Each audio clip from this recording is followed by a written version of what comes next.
প্রতিদিন গীতাপাঠ শুনলে মন শান্ত হয়, জীবনে সঠিক পথ দেখাতে সাহায্য করে। দুঃখ, ভয়, রাগ দূর হয়, আত্মবিশ্বাস বৃদ্ধি পায়। কর্ম ও ভক্তির মাধ্যমে হৃদয়ের শক্তি, ঘরে শান্তি ও জীবনে আলো নিয়ে আসে। তাই প্রতিদিন আমাদের চ্যানেল থেকে 2টি শ্লোক সহ একটি পাঠ শুনুন। রজস্তমশ্চাভিভুব সত্ত্বং ভবতি ভারত, রজঃ সত্ত্বং তমশ্চৈব তমঃ সত্ত্বং রজস্তথা।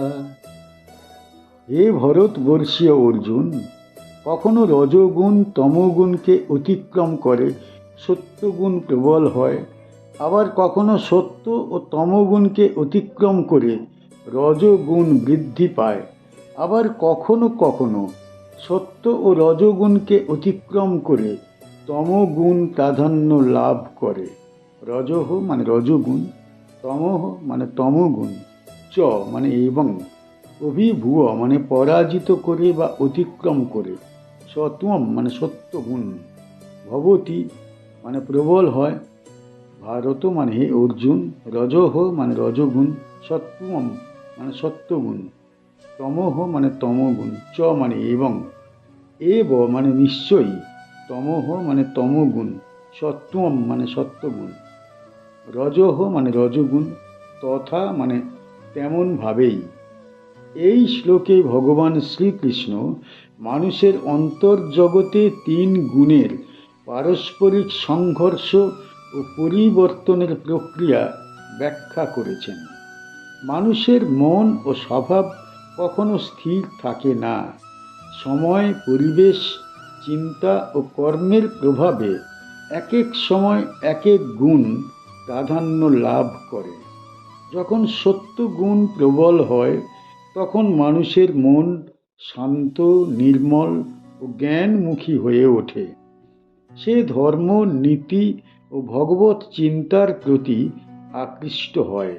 তার মধ্যে দয়া, সংযম ও আত্মসংযম বৃদ্ধি পায়। তখন রজগুণ ও তমগুণ দুর্বল হয়ে পড়ে। আবার কখনো রজগুণ প্রবল হয়ে ওঠে। তখন মানুষ কর্মব্যস্ত, উচ্চাকাঙ্ক্ষী ও ফলাসক্ত হয়ে পড়ে। ধন, যশ ও প্রতিষ্ঠার প্রতি তার আকর্ষণ বৃদ্ধি পায়। এই অবস্থায় সত্যগুণ ও তমগুণ পিছনে পড়ে যায়। আবার অনেক সময় তমগুণ প্রাধান্য লাভ করে। তখন মানুষ অলস, উদাসীন ও অজ্ঞানে আচ্ছন্ন হয়ে পড়ে। তার মধ্যে কর্মস্পৃহা ও আত্মিক চেতনা লোপ পায়। সে অবহেলা ও অসচেতনতায় জীবন কাটাতে থাকে। ভগবান বোঝাতে চেয়েছেন যে মানুষের চরিত্র স্থায়ী নয়, বরং পরিবর্তনশীল। কোন গুণ শক্তিশালী হবে তা নির্ভর করে মানুষের চিন্তা, আচরণ, আহার, সঙ্গ ও সাধনার উপর। এই গুণগুলির মধ্যে নিরন্তর দ্বন্দ্ব চলতে থাকে। এই শ্লোকে তিনি আরও স্পষ্ট করেছেন যে এই গুণগুলি স্থির নয়, বরং একে অপরকে পরাস্ত করে বারবার পরিবর্তিত হয়। অর্জুনকে এই জ্ঞান দেওয়ার উদ্দেশ্য হল তাকে আত্মসংযম ও আত্মনিয়ন্ত্রণের পথে পরিচালিত করা। কি শিখতে পারি এই শ্লোক থেকে? এই শ্লোক আমাদের শেখায় যে মানুষের জীবন একরৈখিক নয়, বরং পরিবর্তনশীল। কখনো মন শান্ত ও পবিত্র হয়, কখনো কর্মব্যস্ত ও অস্থির হয়, আবার কখনো অলস ও অবসন্ন হয়ে পড়ে। এই পরিবর্তনকে বোঝা আত্ম উন্নতির পথে অত্যন্ত গুরুত্বপূর্ণ। এই শ্লোক স্মরণ করিয়ে দেয় যে নিজের চিন্তা, সঙ্গ ও অভ্যাসের মাধ্যমে মানুষ নিজের গুণাবলীকে গঠন করতে পারে। শুদ্ধ জীবনযাপন, ভগবৎ স্মরণ ও সত্যগুণ বৃদ্ধি করে। এখান থেকে বোঝা যায় রজগুণ ও তমগুণ নিয়ন্ত্রণ না করলে মানুষ আত্মিক পথ থেকে বিচ্যুত হয়। তাই নিয়মিত আত্মসমালোচনা ও সাধনার মাধ্যমে নিজের মনকে শুদ্ধ রাখা উচিত। সর্বদুয়ারেষু দেহেহস্মিন প্রকাশরূপজায়তে জ্ঞানম যদা তদা বিদ্যাৎ বিবৃদ্ধম সত্ত্বমিতিয়ত। যখন এই দেহের সমস্ত দ্বার অর্থাৎ ইন্দ্রিয় সমূহের মাধ্যমে জ্ঞানের আলো প্রকাশিত হয়, তখন বুঝতে হবে যে সত্ত্বগুণ বৃদ্ধি পেয়েছে। সর্ব মানে সমস্ত, দুয়ারেষু মানে দ্বার সমূহে বা ইন্দ্রিয়গুলিতে, দেহে মানে দেহের মধ্যে, অস্মিন মানে এই, প্রকাশ মানে আলোর প্রকাশ বা দীপ্তি, উপজায়তে মানে উৎপন্ন হয়, জ্ঞানম মানে জ্ঞান, ইয়দা মানে যখন, তদা মানে তখন, বিদ্যাৎ মানে জানতে হবে, বিবৃদ্ধম মানে বৃদ্ধি প্রাপ্ত, সত্ত্বম মানে সত্যগুণ, ইতি মানে এই রূপ, কুত মানে নিশ্চয়ই। এই শ্লোকে শ্রীকৃষ্ণ সত্যগুণ বৃদ্ধির লক্ষণ স্পষ্টভাবে ব্যাখ্যা করেছেন। মানুষের দেহকে এখানে একটি গৃহের সঙ্গে তুলনা করা হয়েছে এবং ইন্দ্রিয়গুলিকে বলা হয়েছে তার দ্বার।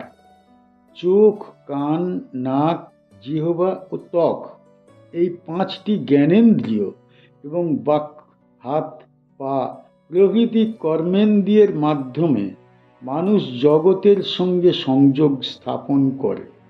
যখন সত্যগুণ বৃদ্ধি পায় তখন এই ইন্দ্রিয়গুলি শুদ্ধ ও সংযত হয়ে ওঠে। তখন মানুষ যা দেখে, যা শোনে, যা বলে এবং যা করে সব কিছুর মধ্যেই জ্ঞানের আলো প্রকাশ পায়। তার দৃষ্টিভঙ্গি নির্মল হয় এবং বিচার শক্তি প্রখর হয়ে ওঠে।